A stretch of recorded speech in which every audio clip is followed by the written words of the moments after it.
and welcome to council members joining us from around the country. This event is part of the C Amplified, an ideas summit presented by councils nationwide. This week, World Affairs councils from around the U.S. are working together to highlight the power of our network. We encourage everyone joining us today to support your local World Affairs Council. I'm Michael Van Den, and I'm the Executive Director of the World Affairs Council of Western Michigan. On behalf of my colleagues Erica Kubik and Emily Smith, I welcome you to this timely conversation on U.S.-China relations in the midst of the COVID-19 pandemic. At our council, and we believe that's true of councils nationwide, we believe that to change the world, one must first know the world. And this is an excellent opportunity to become more globally aware. We're honored to host Mr. Sarwar Kashmeri this afternoon. And after his opening remarks, you are welcome to pose questions. You may do that in the chat box on the YouTube site, or you may be doing that by texting 616-308-6560. Please remember to show hospitality to our speaker and consideration for other listeners by asking questions that are civil and succinct. Now let me introduce our discussion leader for this afternoon. Sarwar Kashmeri is an international relations specialist. He's an author and a commentator, and he's noted for his expertise on U.S. global strategy and national security. China's Grand Strategy, Weaving a New Silk Road to Global Primacy, his third book, was published in July 2019 by Praeger. And it is a centennial book of the Foreign Policy Association, where Sarwar is a fellow. He is also a fellow of the Peace and War Center of Norwich University. Mr. Kashmeri has hosted China Focus, a podcast series for the Carnegie Corporation of New York, and has discussed China's Belt and Road Initiative on television with Deutsche Welle, the German news network, and in a series of interviews with Xinhua, China's global news agency.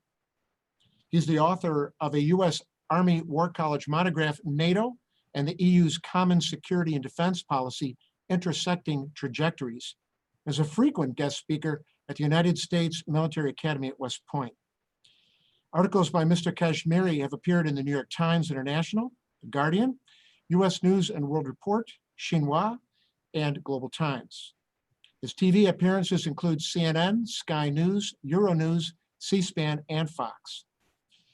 Formerly the CEO of a New York-based international technology company, Mr. Kashmeri has also served as a communications advisor for several Fortune 100 companies. He earned a BS in aerospace engineering and an MS in engineering, both from St. Louis University. Many of us had the chance to see and hear from Mr. Kashmeri at the 2019 World Council of America conference in Washington, where he dialogued with former U.S. Secretary of Defense Chuck Hagel. His presentation today is intriguingly titled, "The Deadly Coronavirus is Also an Opportunity for a U.S.-China Partnership to Reimagine the World." Mr. Kashmeri, welcome. We hope you and your family is well and staying safe, and we look forward to this time with you. Well, thank you there, Michael. This is a real pleasure for me to be with you. Thank you, and the family is safe, everyone's safe, trying to make sense out of this crazy world that we're living in. Let me, before I start, thank the organizers of this event, Liz Brailsford, Rachel Pastor, and of course, fearless leader Bill Clifford, and all the other people who've worked to bring this together. The topic couldn't be more intriguing, and when Liz first approached me and told me the title, I said, my God, why hasn't that been done before? So that now I also wanted to say here that I've been a part, Liz, as you know, of the World Affairs Council's network now for some 20 years with my membership at New York's Foreign Policy Association. I have an enormous amount of respect for what the World Affairs Councils around the country do, and especially today when we are in the middle of this pandemic. Isn't it nice that that people all around the country can draw upon this resource to better understand the world, and the World Affairs Council, of course, for coordinating and lending their own leadership. So what I'm going to do is I'm going to lay out some thoughts I've been putting together for some weeks now. It is not too early to start thinking about the post-coronavirus world. As you know, everyone, including the two superpowers, the United States and China, have taken heavy hits in their economies, in their finances. And so how does all this come back together again? And I have some thoughts which I'll put out today for the first time. And I'm hoping I'll get, as Michael said, some very polite reaction to it.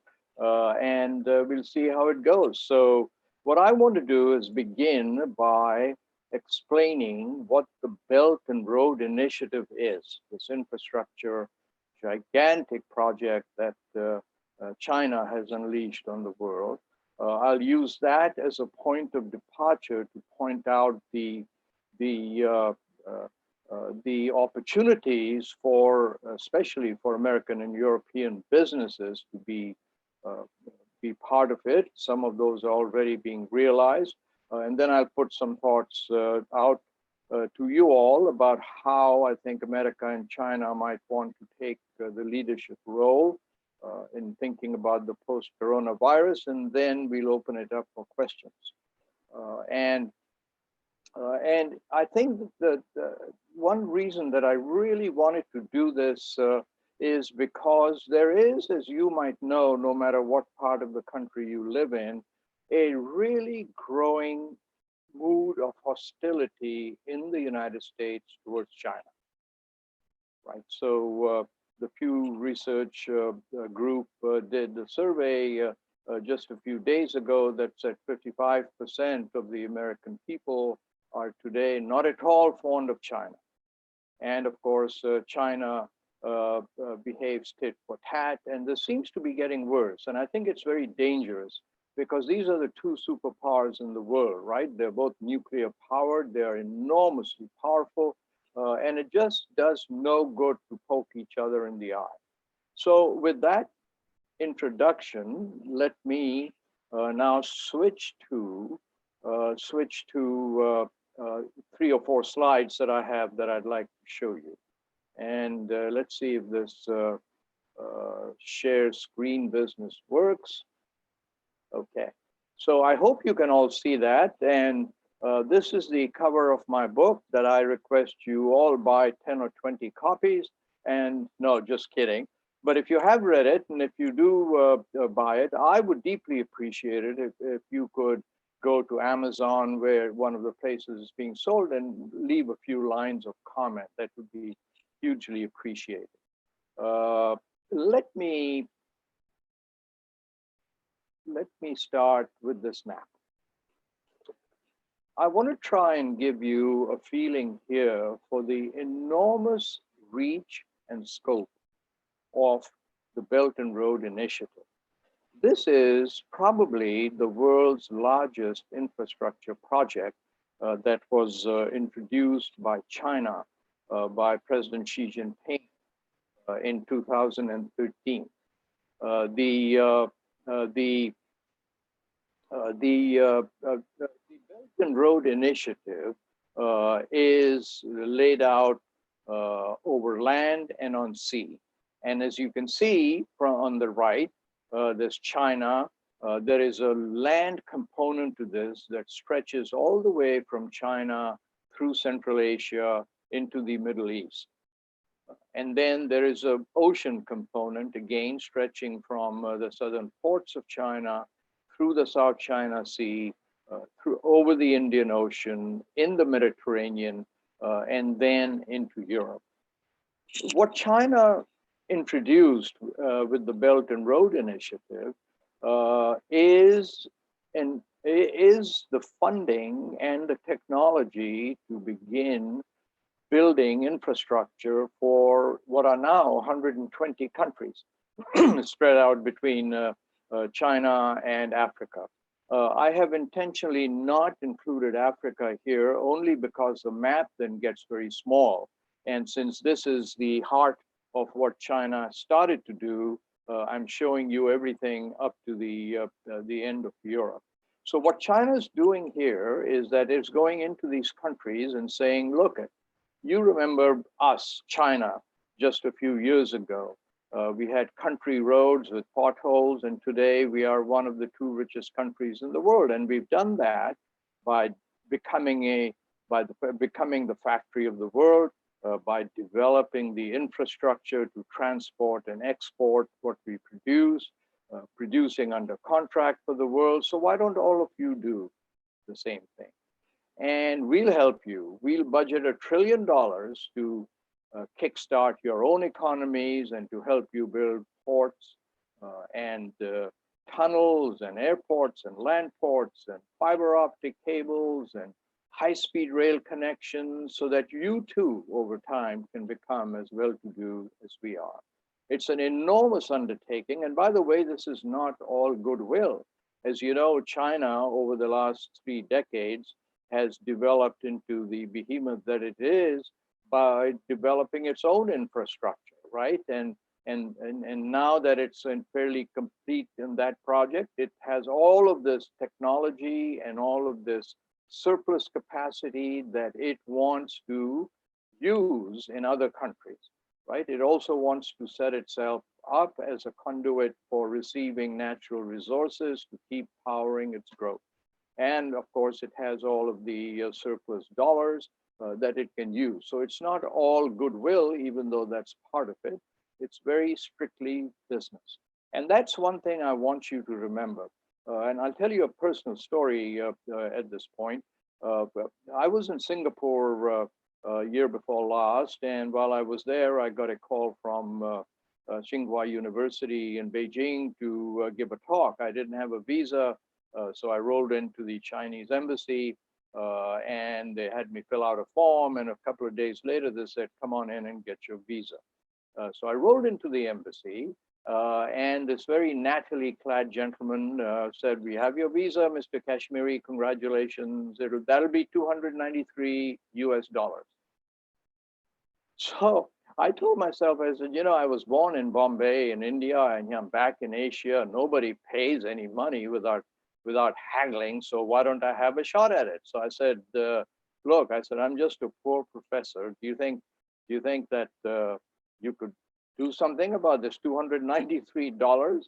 And the man looked at me, he held up my American passport and he said, Mr. Kashmeri, this is not about you. It's about where you're from. Right? And he let that sink in for a little while, a clear message here. But then he smiled and he said, can we make a deal? He said, what if I give you a 10-year multiple entry visa instead of this one you're asking for the same price?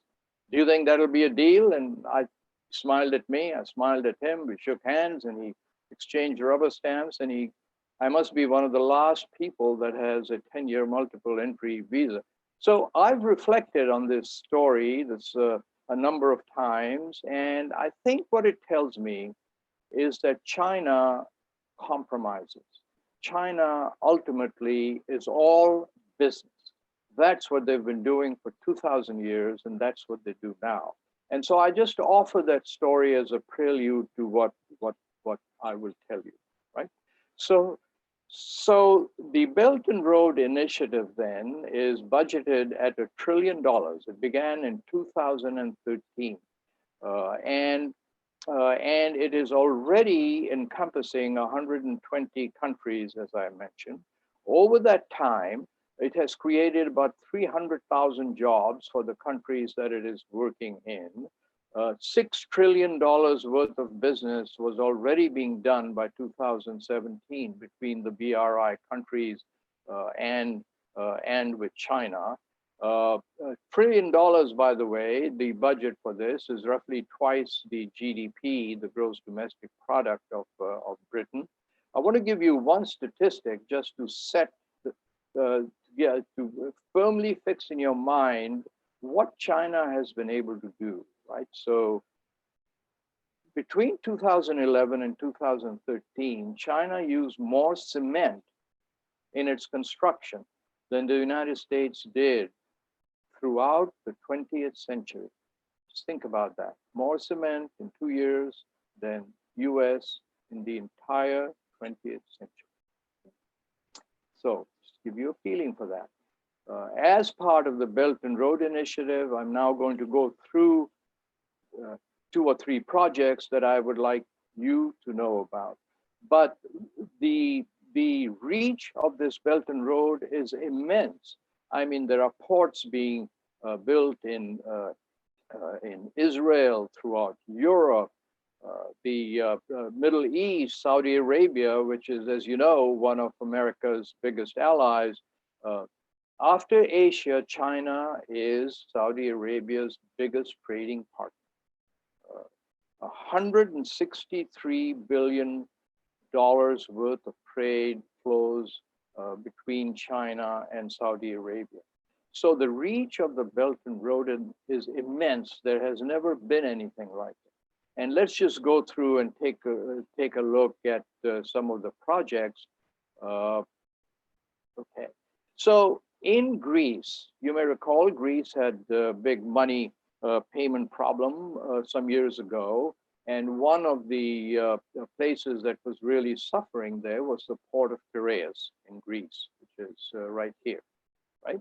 So, so China came in, China's shipping and port management company, Costco is its name, by the way, which same name as the stores in America and Canada. But what the Greek government did was put up Piraeus for sale. China was able to outbid everyone. It bought Piraeus. In a few years, Piraeus now is the fastest growing port in the world. Right? From Piraeus, a high-speed rail link is being built into the center of Eastern Europe. You can see the red line there. By the way, high-speed rail is defined as trains that travel 250 kilometers an hour or faster.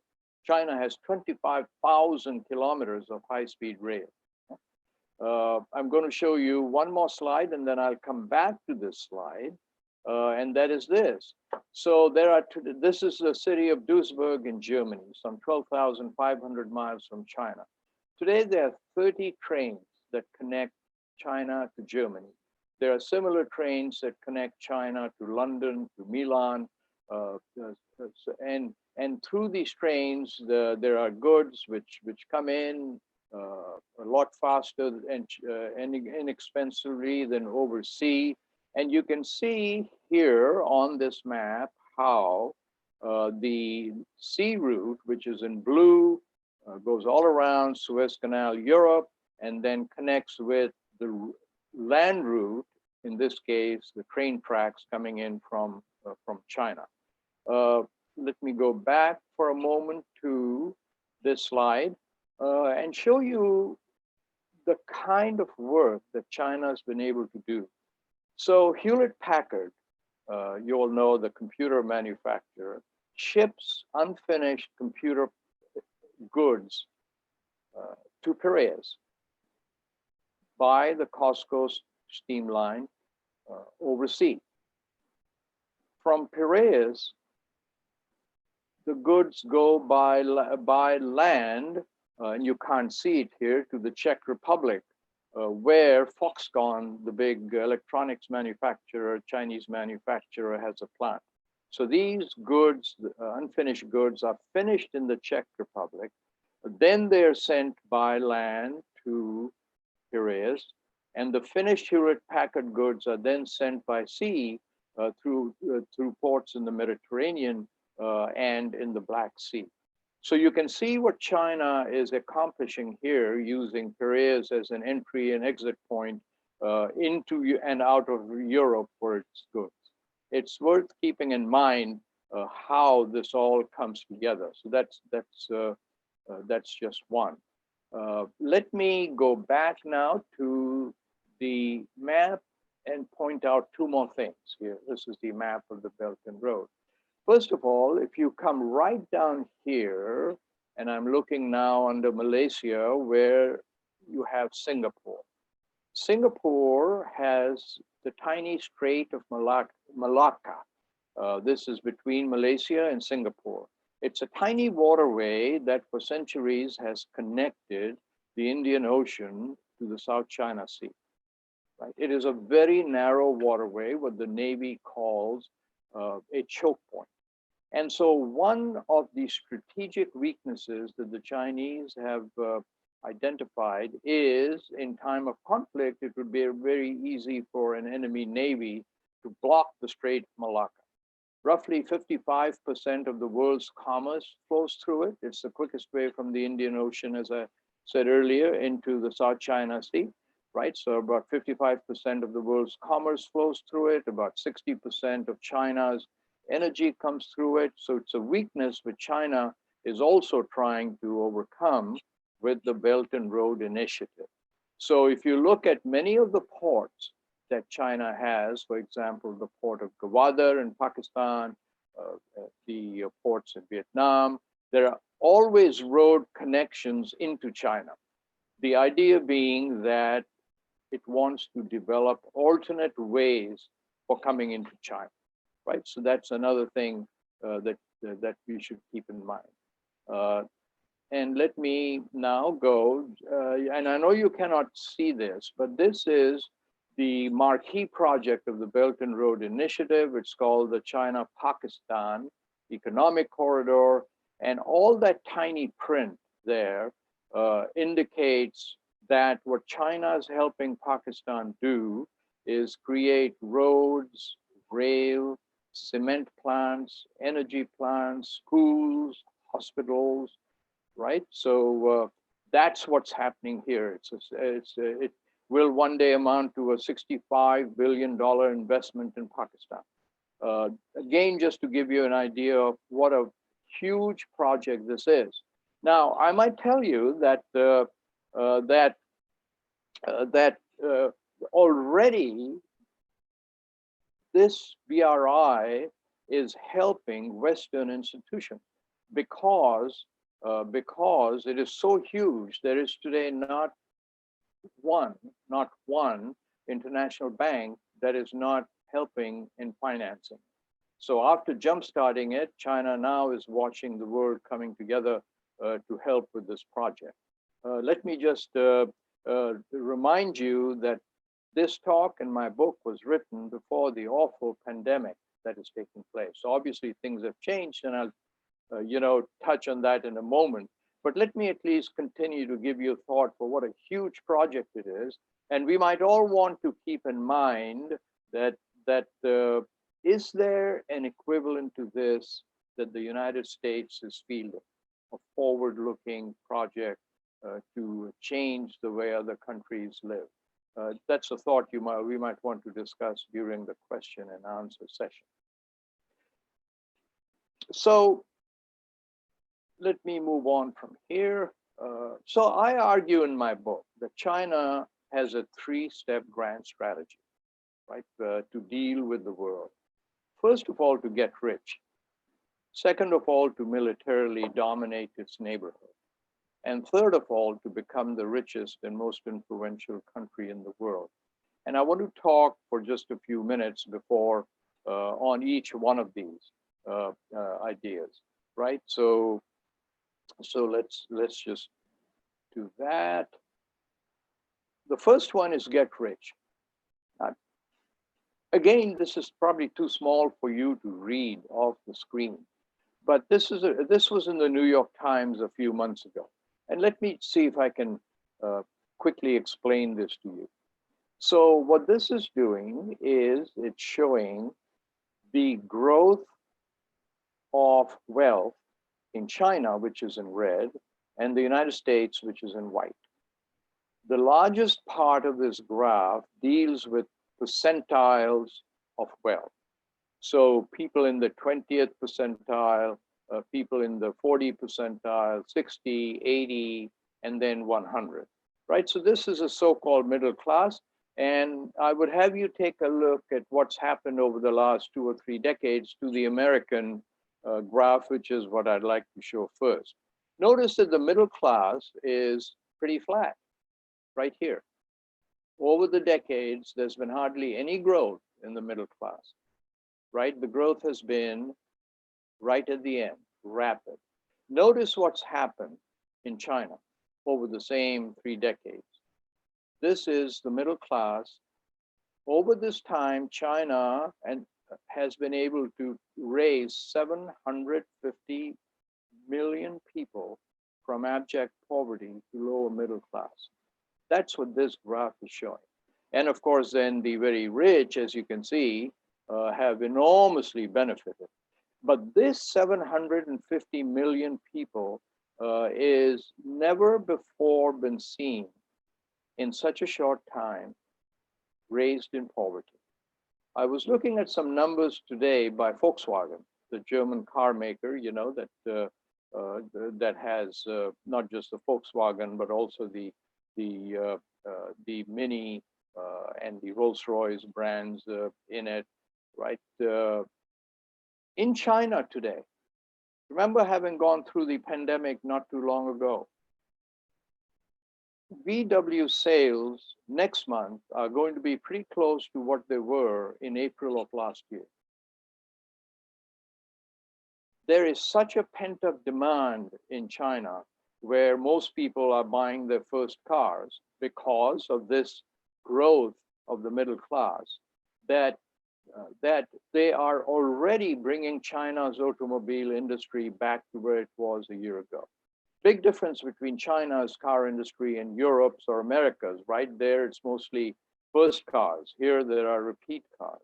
And intriguingly, this chart in the New York Times started off by saying that if you were to bet on 2 18 years old, one in China, one in America, both of moderate means, who do you think is going to make it when they grow up? And the Times opined that that used to be a given. It would be America, but no longer. It's China. That's what I mean by China. The first step in its grand strategy was to get rich. So depending on what kind of measure you use, today China's GDP is larger than America's. It's the richest country in the world. Secondly, America projects its power through these nuclear-powered aircraft carrier groups, right? I've been on one. They were kind enough to fly me onto a carrier and then shoot me back up again. This is full of the most wondrous technology and probably the best pilots anywhere in the world. That's how America projects its sea power, its power in Asia. Well, today, because China has made this happen, in times of conflict, it would be pretty much impossible for the United States aircraft carrier groups to operate within 1,000 kilometers of China, right? China's defense budget is roughly 1/3 of America. What it's done is plowed it all into weaponry to sink American aircraft carriers.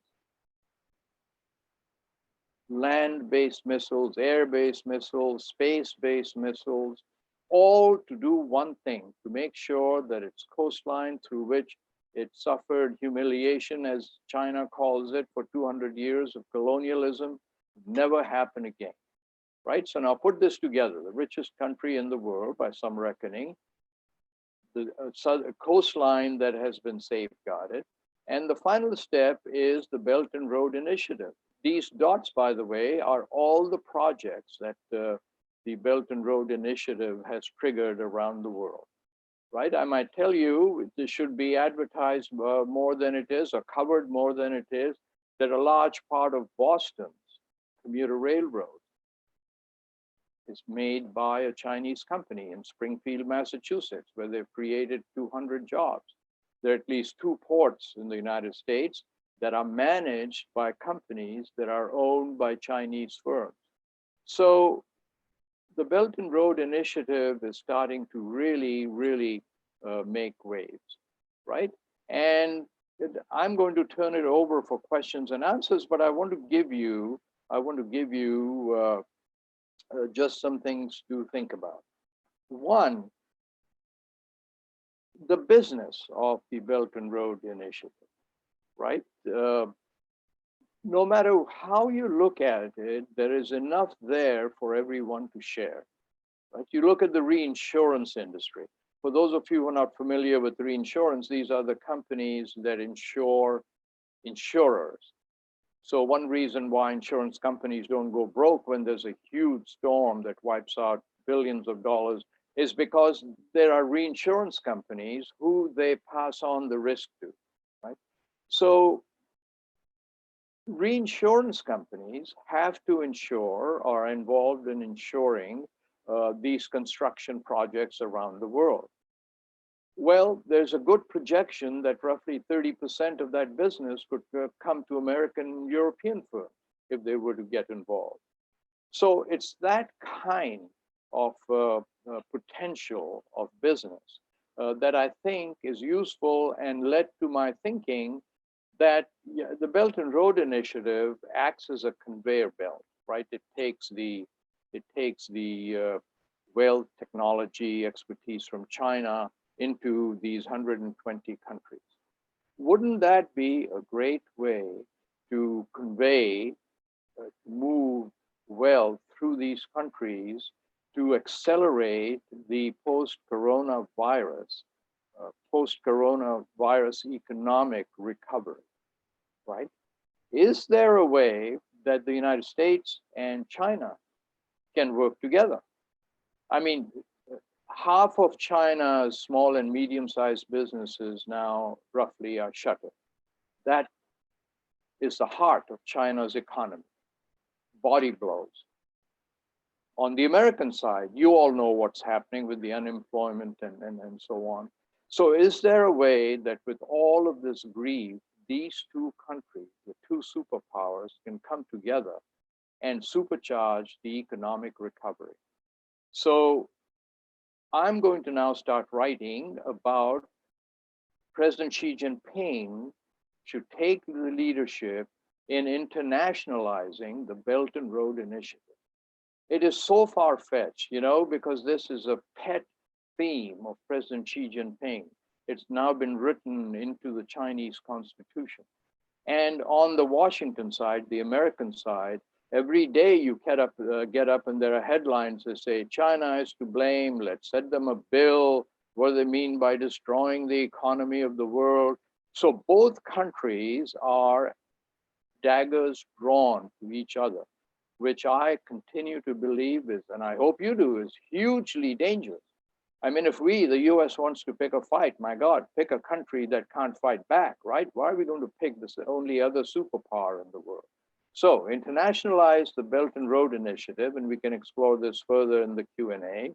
And then secondly, you know, the United States military is really, really good at helping with human pandemics.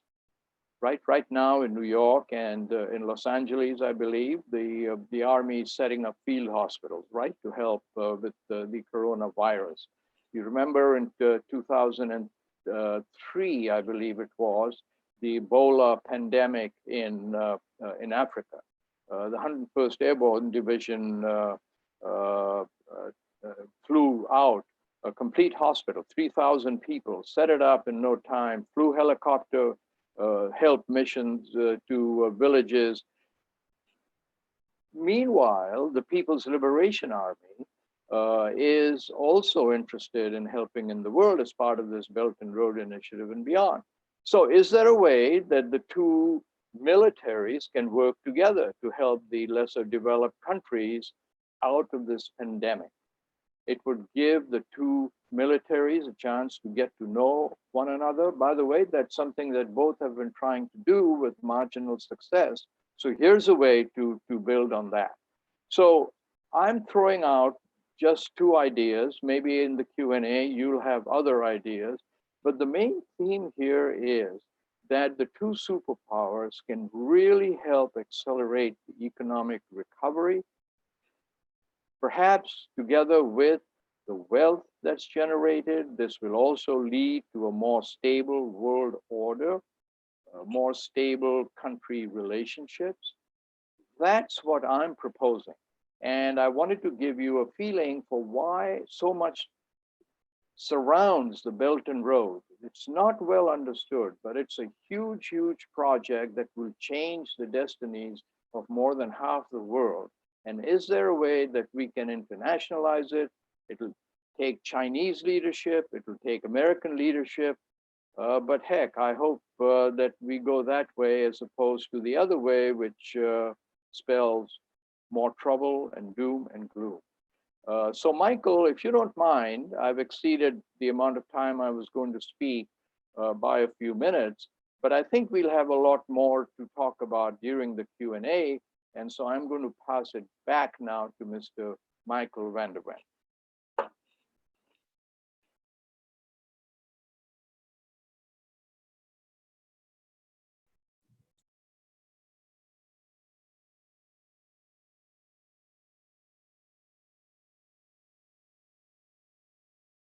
There we go. I'm back. Sarwar, thank you very much for getting us started. Wow, so much to think about, right? And so important, as you mentioned, the two most powerful nations in the world. And if they're at loggerheads, you called it daggers drawn. What does that mean for the world in general? Yes. First question from a viewer. It was from our particular Western Michigan Council. We hosted Margaret Myers, who is a US-China expert, to talk about China and Latin America as part of our Great Decisions discussion. And she thought that China will try to position itself as a post-COVID savior of the world, what she called mask diplomacy. That was about 6 weeks ago when we had Margaret with us. So what do you think about that? Do you think this still holds true? What about which country is going to come to the world's aid post-COVID-19 with help? And will that affect this, this power struggle? Well, I would hope that what Ms. Myers was trying to say is that, isn't it nice that there is a world power that has the ability and the expertise to help all these other countries? Mm-hmm. My God, I hope that they do more of it.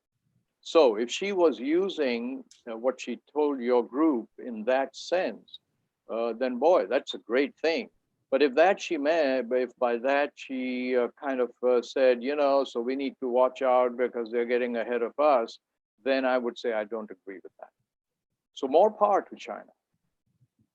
Great.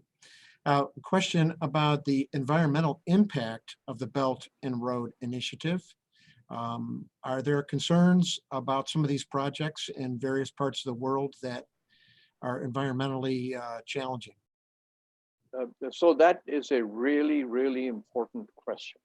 And the position that China has taken as it goes into countries that are not as well developed as Western countries is that it will not fight their intent to set up power plants, coal burning. Let's take Pakistan, right? There are a number of coal burning power plants that are taking place there. As we all know, these countries take the position that, hey, wonderful Western countries, you know, you got yourself rich by emitting all this stuff in the air and give us a chance to get rich, and then we'll think about it as much as you guys do. So China's taken the position that it will not fight that. It wants to get their standard of living up. It'll encourage all of the environmental controls and equipment, but it's not going to fight them. And you may know that, Michael, as we all know, that China spends more on environmental protection, solar panels and so on, than the rest of the world put together. So it's not that I believe China doesn't care about the environment. There's some real selfish interest there, right? Hundreds of thousands of people die every year because of the pollution, air pollution in China. So they've had to go that route because of the rate of expansion.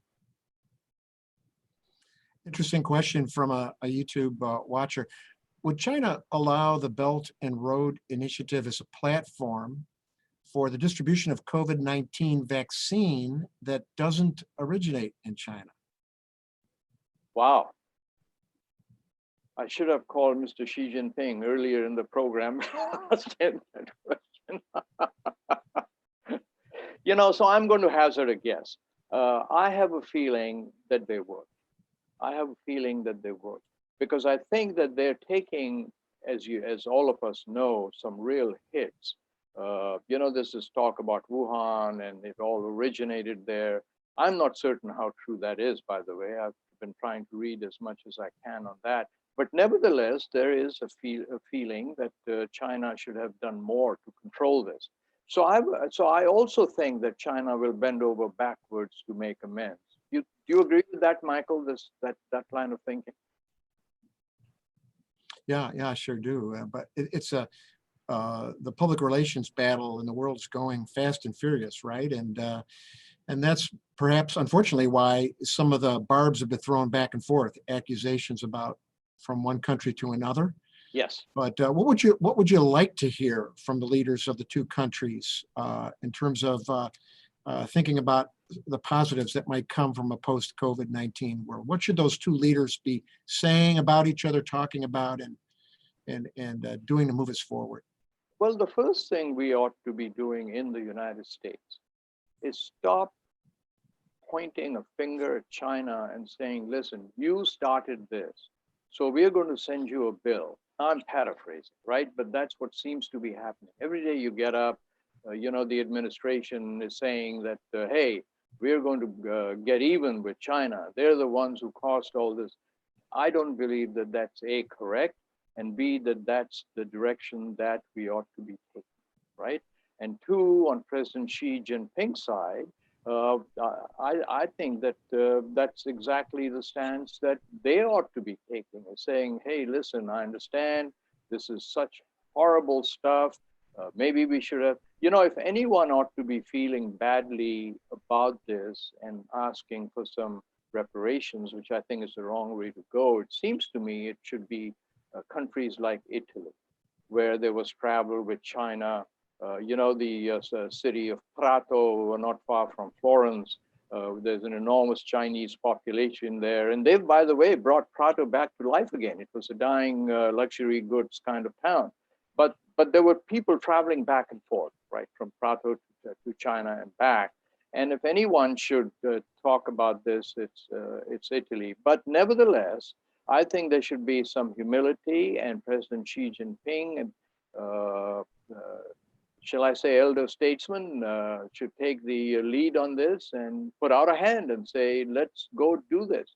This fellow Kashmeri, the loudmouth, talks about internationalizing the BRI. Hey, here's my hand. Let's do it. It's my idea, China's idea, but we won't be able to afford this stuff anymore for a while. So let's hop on it. You'll get rich, we'll get rich, the world will get rich. Interesting. From a YouTube listener here, it says, in the past 2,000 years, China has often been the world's wealthiest society without being the most powerful. It seems from your graphs that's changed dramatically now that the wealth of the entire society has grown up, and power, their military power. How has that agenda changed the equation in this conversation? That is such an interesting question, because it has a number of layers under it that need to be peeled, which we won't have time to do. But you can go back in history, and I was talking just a few days ago to one of the world's authorities on Chinese history. And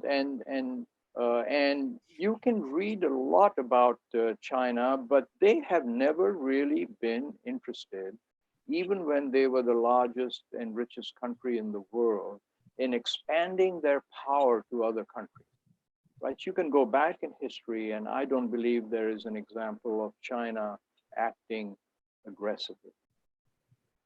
Now, they have built up their military force with one objective, and that is to make sure ain't nobody's gonna mess in their backyard anymore.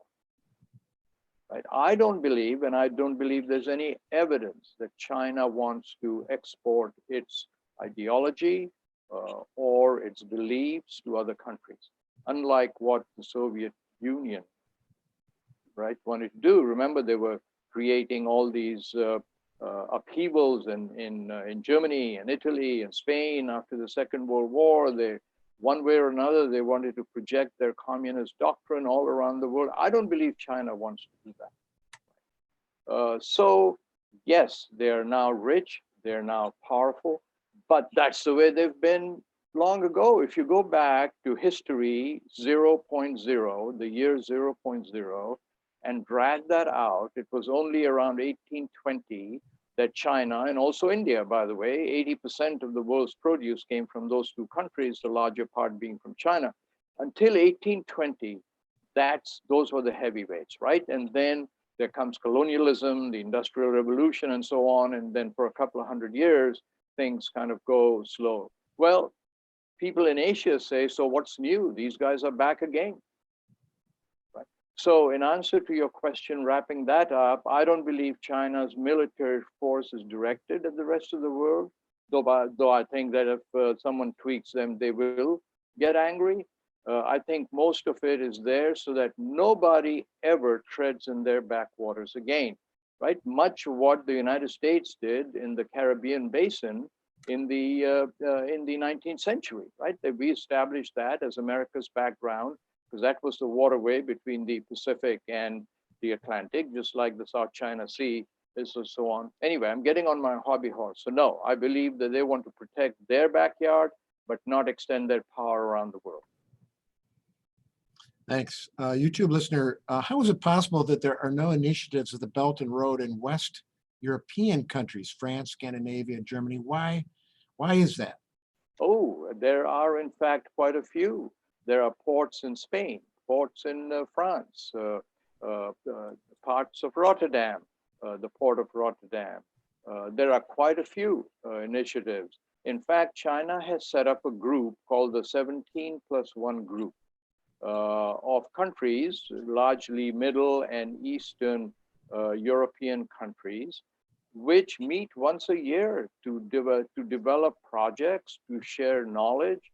Of these 17 countries, I believe at least 12 are members of the European Union. So there is quite a bit that is being done by BRI projects in Central and Eastern Europe. Italy, as you know, has just signed last year, in fact, the Memorandum of Understanding to become a part of BRI.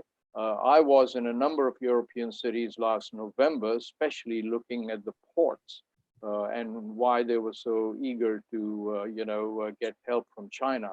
But no, there's quite a bit going on. And I would urge the person who asked that question to just Google BRI China Europe, and they'll spend the next 2 weeks there looking at projects. Interesting question from one of our listeners here locally. Respects your perspective, very positive. But in the US, there is now strong bipartisan belief that China is the threat to US supremacy, not just a competitor. How might you suggest we change that mindset and that thinking, that way of thinking? I used to, Michael, be a businessman. So when I answer questions that I think I know the answer to, I try and not dilly-dally around or use words like maybe and so on, right? I try to answer it as easily as I can. So let me answer it this way. I love the question, by the way. First of all, China, even if you don't think it is now, is going to become the richest country in the world. Can't stop it. There's this feeling, it's a bipartisan feeling, that we need to stop China, that we need to outcompete with China. Well, you can't stop China. I mean, how can you stop a country that is today the largest aviation market, the largest automobile market, the largest farm goods market, the largest luxury goods market? Half of the luxury goods that are made in France and Italy are sold in China, right? Dolce & Gabbana, Chanel, they're both suffering because there aren't any Chinese tourists on the street out there, right? Buick, made by General Motors, sells more cars, makes more money in China than it does in America. In fact, the Wall Street Journal pointed out a few months ago that GM would make more money if it shut down the Buick plant in the Midwest and just left it to Chinese sales, which of course is politically impossible, right? And I'm sure your World Affairs Council would prevent that from happening.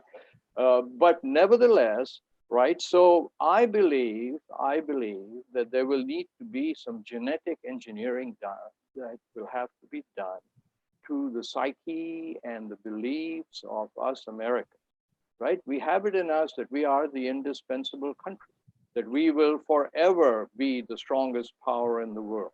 Well, already we're not in Asia, right? And we're not going to be. So we need to come to grips with that. Now, I am not a declinist. I believe that America has huge markets. It has huge universities. It's fertile land of capitalism, invention. So America isn't going anywhere. But I think the big question for the 21st century is, how will the United States learn to live with a power which in certain parts of the world is and will continue to be stronger than it is?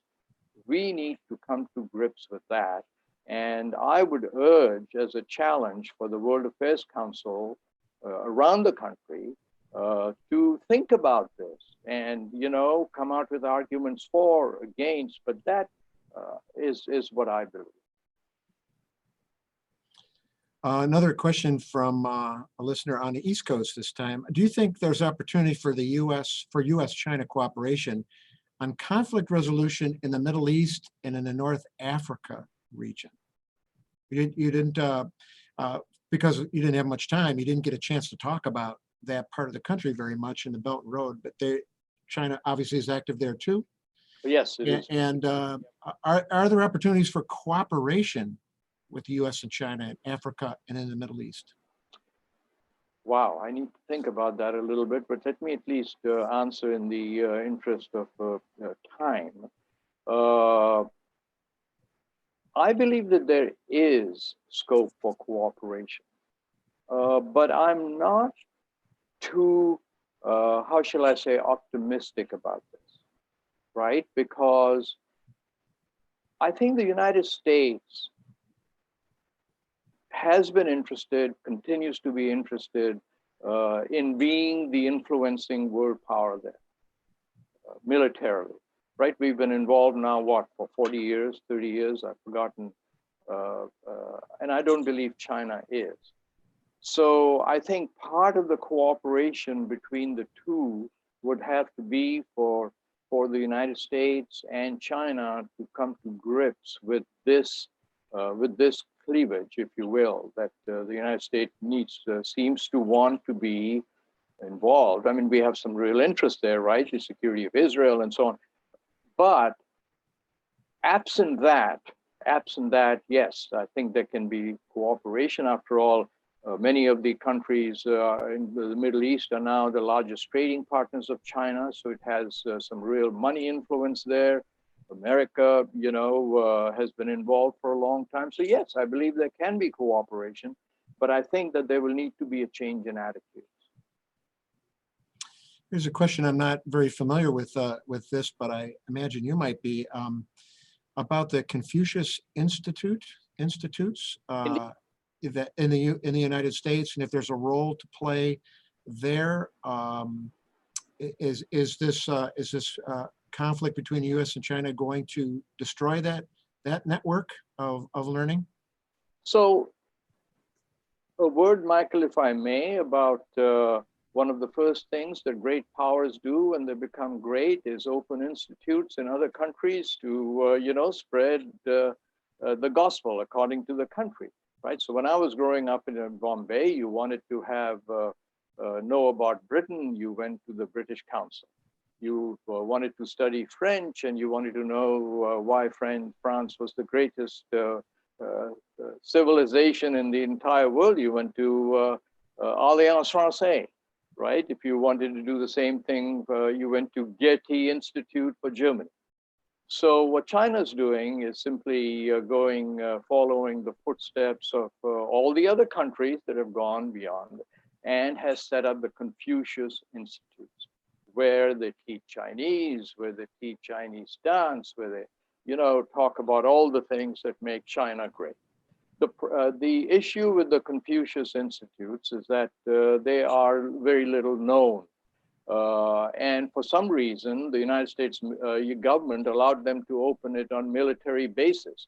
And so very soon, people started to question this whole idea of what was the Confucius Institute doing on military bases. They shut them down. So yes, I mean, it's spreading the word Bri China around the world, and it's doing what every other power has done. And I guess the follow-up question is the current tension between the countries further threaten those institutes? I think at this point in the United States, it probably does, because we just seem to be hell-bent in, creating conflict with China. And of course, don't get me wrong, you can't clap with one hand. It takes two hands to clap. So China too is not, I'm not letting them off the hook. But the rest of the world, the Confucius Institutes are doing great. I was reading a report in Sri Lanka about what they were doing and in Southeast Asia. So I would hope things would change here. By the way, I want to put in a plug here for something that doesn't exist anymore. Our State Department used to have the United States Information Service. When I grew up in Bombay, I used to spend a lot of time there. They got me take my scholastic tests and so on.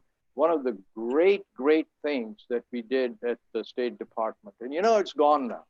It wasn't showing any kind of profit, I guess, so we don't have it anymore. It's a real shame. I just wanted to make that plug. Is the United States doing anything comparable to, certainly not the size of the Belt and Road, but is the United States doing anything which counters that? Maybe in Latin America was the particular question, but anywhere in the world, is the U.S. countering Belt and Road in any way, shape, or form? Quick answer, no. Just a little bit of elaboration. The U.S. has tried for 3 years now to come out with a counter project. And lately, there's something that's called the Blue Dot Network that has come up. And our listeners might just want to Google Blue Dot Network. It sounds rather science fiction-ish. But what this is, the idea behind it is that China's been accused of setting up projects that don't have the transparency and so on to borrow from Western multilateral organizations like the World Bank and IMF. So the Blue Dot Network is supposed to offer more transparency and so on. And then the American government would seed that, and then American finance would creep in. That's the idea behind the Blue Dot Network. Unfortunately, it's pretty stillborn. For one thing, the budget for that is about 60 billion, right? Versus 1,000 billion or 1 trillion with China. But more importantly, it's the Southeast Asian, Central Asian countries that want the infrastructure and the growth and the factories. And they're not interested in waiting until a Western-led multilateral institution vets and says, oh, they should get this because they've ticked all the boxes. I'm making it much simpler than it is, but that's why BDI has not gone anywhere. And in fact, this idea of internationalizing BRI, we might be able to bang the two together and compromise on standards and so on. Sarwar, it's been delightful. Thank you for this. One last question I've got from a viewer. What could throw China off track in the next 3 to 5 years? What are threats to their economic and social stability, if any? Well, I could point to a number of them. One directly related to the pandemic, right? These 120 projects can't travel there now. Right? So when does that start again? So that's one. Two, whether one believes it or not, the Uyghurs, the Muslim population in northern China, that report says being really handled badly by the Chinese. Right, much of Central Asia, Pakistan, the marquee project of the BRI, these are all Muslim-dominated countries. right? So already there have been engineers that have been kidnapped, a couple killed in Pakistan. So that's another area where this could go wrong. And thirdly, this has never been attempted before in the history of the world, right? So the idea that China will flawlessly execute over all these cultures, all these religions, all of these lands, that's a really uphill task. But by God, they're doing it well so far. But those are just three of the areas that I think we should watch. Sarwar Kashmeri, thank you so much. It's been a delightful conversation, so much to think about, and obviously important, as U.S. and China are the nations on the world scene that need to interact with one another, and in your mind, cooperate with one another if there's going to be a post-COVID-19 world that thrives. Well, thank you so much. And let me again say what an honor it was to have this session moderated by you, Michael, but more importantly, to be part of the World Affairs Council of America's event and to have so many comments. Real pleasure for me, and thank you all for listening. Well, thank you, Sarwar, and thank you for joining us. Thank you for attending this C by C Amplified session. Remember to support your local World Affairs Council, and for more information, you could check out cxcamplified.com. Our council here in Western Michigan is programming again on Tuesday, May 12 at noon Eastern Time, when we host former U.S. Ambassador to the Democratic Republic of the Congo, Bill Garvelink, and he's going to talk about COVID-19 and a future with pandemics. You can catch this conversation live on our YouTube channel or go to worldmichigan.org for details. And I know it was Giving Tuesday yesterday, but please consider a donation to the National WACA World Affairs Council endeavor. They do so much great work from coast to coast. Go to worldaffairscouncil.org and click the support button.